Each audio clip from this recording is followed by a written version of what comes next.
The Art of War was a revolutionary and innovative piece of history. This strategic novel revolutionized how battles were fought and wars were won.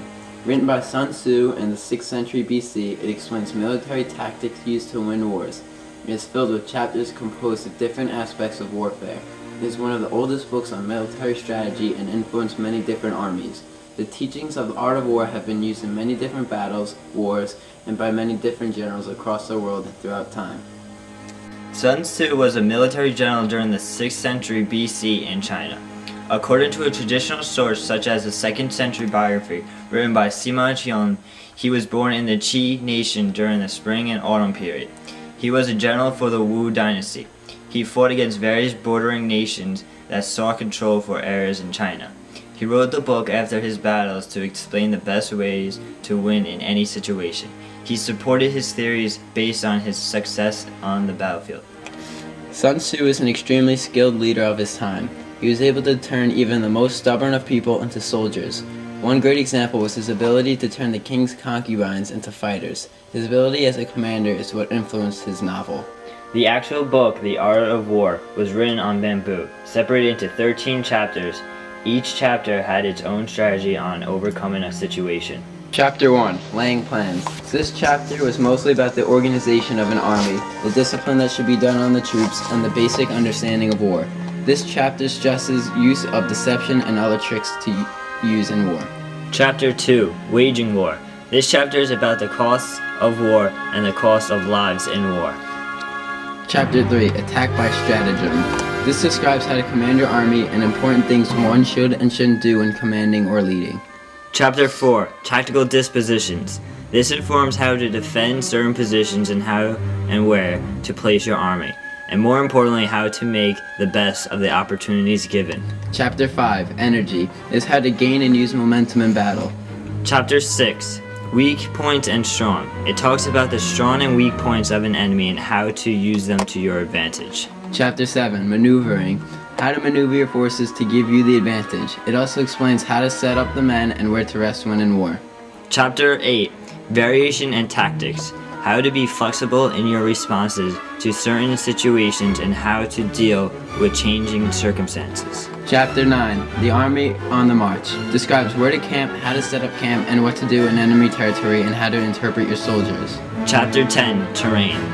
Describes how a commander must learn how to fight and learn the different terrains. This chapter also describes 6 failures that result from the general instead of terrain. These are flight, insubordination, collapse, ruin, disorganization, and rout. Chapter 11. The 9 Situations. Situations that include any weakness in your army, how they arise, and how to deal with them. Chapter 12. The Attack by Fire. It explains how to attack enemies, what weapons to use, bring, and overall equipment. It also suggests burning down anything related to enemies, such as towns or stores or military camps. Chapter 13. The Use of Spies. How spies are used to gain information. In the overview, Sun Tzu stresses main points. These are the keys to winning wars and are highlighted in his book. His most important, war is a matter of life and death. If everyone from the commanding officer to the soldier understands that, then they will be motivated to fight and win. Sun Tzu says the goal is not the destruction of the enemy, but to capture the greatest amount of territory while using the least amount of forces. His 3 key principles and most important quotes are, know your enemy and know yourself, and in 100 battles you will never be in peril. The next principle is, to win 100 battles is not the height of skills, to subdue the enemy without fighting is. The final principle is, avoid what is strong, attack what is weak. Various generals during time have not heeded to Sun Tzu's teachings, leading to their demise, while others have followed directly to Sun Tzu and have came out victorious in seemingly impossible situations. Napoleon I is one that did not listen to Sun Tzu when invading Russia. Napoleon and his French army invaded Russia in June of 1812. This march continued into winter, which the Russians were used to, while the French soldiers were not accustomed to it. After Napoleon occupied Moscow, he realized that he didn't have sufficient supply line, and his army would soon be depleted of its necessities. This was due to Russia's scorched earth tactic, when they burned down the towns as they fled, so the French would lack supplies and shelter in the harsh winter. Napoleon retreated back through the cold to France and lost more than half his army while retreating. Sun Tzu said in chapter 10 that carefully guarding your line of supplies will secure your advantage. Napoleon was not successful because his supply line was lost when most needed. Sun Tzu also said it is not good to fight in unfavorable lands to give your enemy the advantage. Another general that made the same mistake was Hitler, approximately 200 years later in the Battle of Stalingrad. Hitler started his march in the late summer of 1942, which meant he would also fight in the harsh Russian winter. The Nazis were successful in bombarding the city, but the Soviet resistance inside the city did not allow the Nazis to occupy the city. The Soviet soldiers were faced in an inescapable situation, and they preferred to fight over fleeing to give them a strong motivation. Sun Tzu said, "When there is no escape, they will prefer death to flight. If they face death, there is nothing they may not achieve." The German army did not have any supplies and lost the will to fight, and they fled to their defeat. Another important battle in history can also be related to Sun Tzu.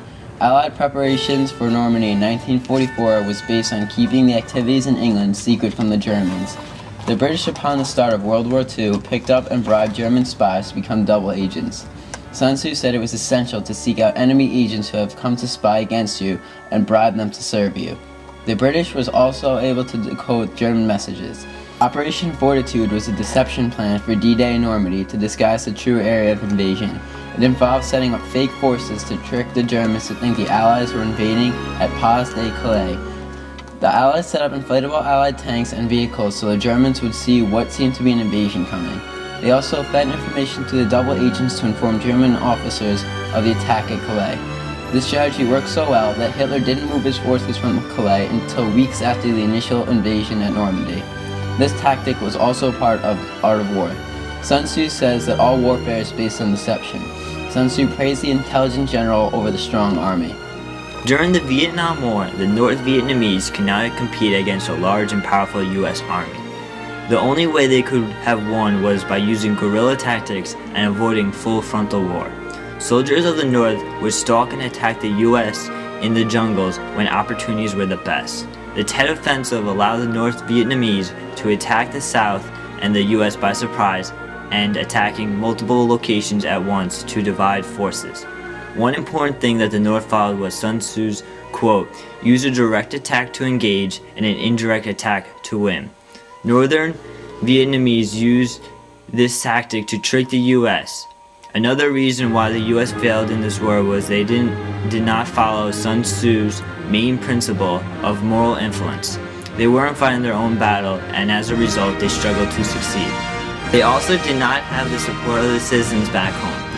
As one can see, Sun Tzu's influence in these major wars proved to be effective. Today, his book is still used in military and other law enforcement. All military schools teach their students lessons from the art of war. Schools such as West Point follow his tactics. Even local law enforcers such as police officers know of Sun Tzu. A key principle they follow is the importance of avoiding conflict where it is unnecessary, especially when a battle or conflict is not guaranteed victory. It is also used by top business executives so a company can be successful. Some points that are used are: capture your market without destroying it, avoid your competitor's strength and attack the weakness, use foreknowledge and deception to maximize the power of business intelligence, use speed and preparation to swiftly overcome the competition, use alliances and strategic points in the industry to shape your opponents and make them conform to your will. And finally, develop your character as a leader to maximize the potential of your employees. All of these are original methods of Sun Tzu that have been altered to apply to the business world. The art of war innovated military strategy that has been used throughout history. Its methods and plans have been used by commanders and officers over time to get the largest advantage. The book can even be used in the business world to take down competitors. Sun Tzu may be one of the greatest authors and military strategists of all time. His work has proven to alter history and will most likely continue to affect the world.